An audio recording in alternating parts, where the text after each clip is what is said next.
জনপ্রিয় অভিনেত্রী পল্লবী শর্মাকে আবারও দেখা যাচ্ছে নাটকের শুটিংয়ে। প্রায় ২.৫ বছর পর শেষ হয়েছে পল্লবী শর্মা এবং রুবেল দাস অভিনীত জি বাংলার অন্যতম জনপ্রিয় ধারাবাহিক নিম ফুলের মধু।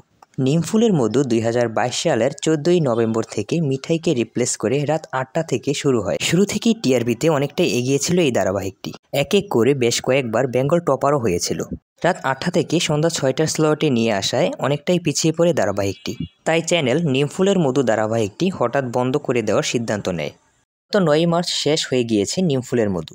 নিম ফুলের মধু শেষ হতে না হতেই রুবেল দাসকে দেখা যাবে জি বাংলার আপকামিং নতুন ধারাবাহিক তুই আমার হিরোতে।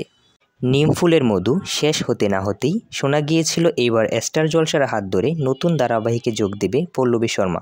তবে অভিনেত্রী জানান এটা সম্পূর্ণই গুজব ছিল।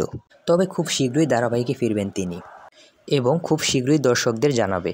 দর্শক, আপনারা পল্লবী শর্মাকে এবার কোন চ্যানেলে দেখতে চান, জি বাংলা নাকি স্টার জলসা? কমেন্টে জানাতে বলবেন না। বাংলা সিরিয়ালের সকল নতুন আপডেট পেতে আমাদের চ্যানেলটি সাবস্ক্রাইব করুন। ক্লিক করুন পাশে থাকা বেল আইকনটি। ধন্যবাদ।